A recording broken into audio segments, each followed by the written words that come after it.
அண்மையில் பத்திரிகையில் ஒரு விஷயம் படித்தேன்.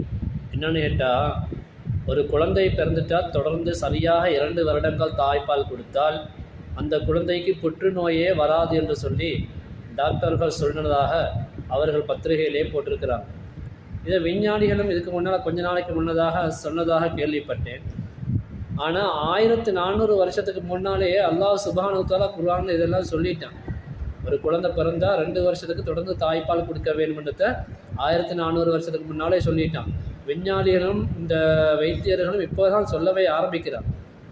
எதுதான் புதிதாக உலகத்தில் கண்டுபிடிக்கப்பட்டாலும் புதிய புதிய விஷயங்களை கண்டுபிடித்து இதில் எப்படி இருக்குது அதில் எப்படி இருக்குதுன்னு சொல்லி ஆச்சரியப்பட்டு மக்கள் எல்லாம் ஆண்டு வாயை பொழந்தாலும் அதெல்லாம் இஸ்லாத்தில் ஏற்கனவே சொல்லப்பட்டது தான். ஏற்கனவே இதுக்கு முன்னால் சில வருடங்களுக்கு முன்னால் ஒன்று சொல்லப்பட்டது.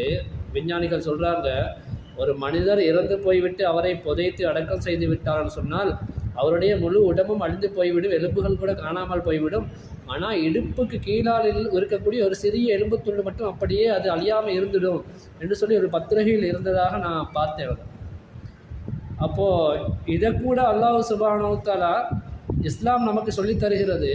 அந்த மனிதனுடைய கடைசி அந்த எலும்பு துண்டு இருக்கிறது அல்லவா, இடுப்புக்கு கீழால் ஒரு சின்ன எலும்பு துண்டு இருக்குது, அது அழியாமல் அப்படியே வைத்து கபிரிலை வைத்து நாளை மறுமையில் எழுப்பப்படுகின்ற பொழுது அதிலிருந்தே உயிராக்கி எழுப்புவோம். இன்னும் சில பேர் கேட்பாங்க, அது எப்படி இறந்து போனவங்களை திருப்பி உயிராக்குறது, உடம்பெல்லாம் மண் திண்டு புழு திண்டு எல்லாமே முழுசாக அழிஞ்சு போயிடுமேன்னு கேட்குறாங்க. நான் ஒரு கேள்வி கேட்குறேன், ஒன்றுமே இல்லாமல் இருக்கும்போது எல்லாத்தையும் உருவாக்கின அல்லாஹ்வுக்கு இருந்துட்டு போன ஒன்றை உருவாக்குறது பெரிய ஒரு வேலையா? அல்லாஹ் சுப்ஹானஹு வ தஆலாவுக்கு அது ஒரு பெரிய ஒரு வேலையா? எனவே நாம் எல்லாம் அல்லாஹ்விடத்திலிருந்து வந்தோம், அல்லாஹ்விடமே திரும்பி செல்வோம்னு ஒரு குர்ஆனாத் இருக்கிறதா இல்லையா? இன்னா லில்லாஹி வ இன்னா இலைஹி ராஜிஊன் எங்கே வருது? சூரத்துல் பக்ராவில் சயக்குலு ஜுஸுவில் அடுத்த பக்கத்தில் 2வது பக்கத்தில் சயக்குலு ஜுஸுவிலே 2வது பக்கம். சில குர்ஆனில் 15 வரை 13 வரை என்று வரும் பொழுது வரிகள் பக்கங்கள் மாறுபடும். 15 வரிகள் உள்ள குர்ஆனாக இருந்தால் சூரத்துல் பக்ராவில் சயக்குலு ஜுஸுவில் 2வது பக்கத்தில் கடைசியில் பாருங்கள்.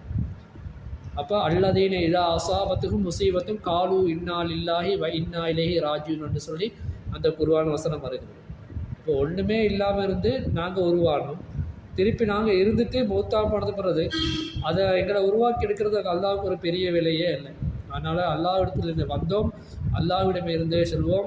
விஞ்ஞானிகள் வைத்தியர்கள் எவ்வளோதான் புதிதாக கண்டுபிடித்தாலும் அத்தனையுமே குர்ஆன் ஹதீஸ் கூறிய விஷயங்கள் மட்டும்தானே தவிர வேறு எதுவுமே இல்லை. அதை அவர்கள் ஆராய்ச்சி செய்தால் அவர்களுக்கும் ஹிதாயத்து கிடைக்கக்கூடிய வாய்ப்பு இருக்கிறது.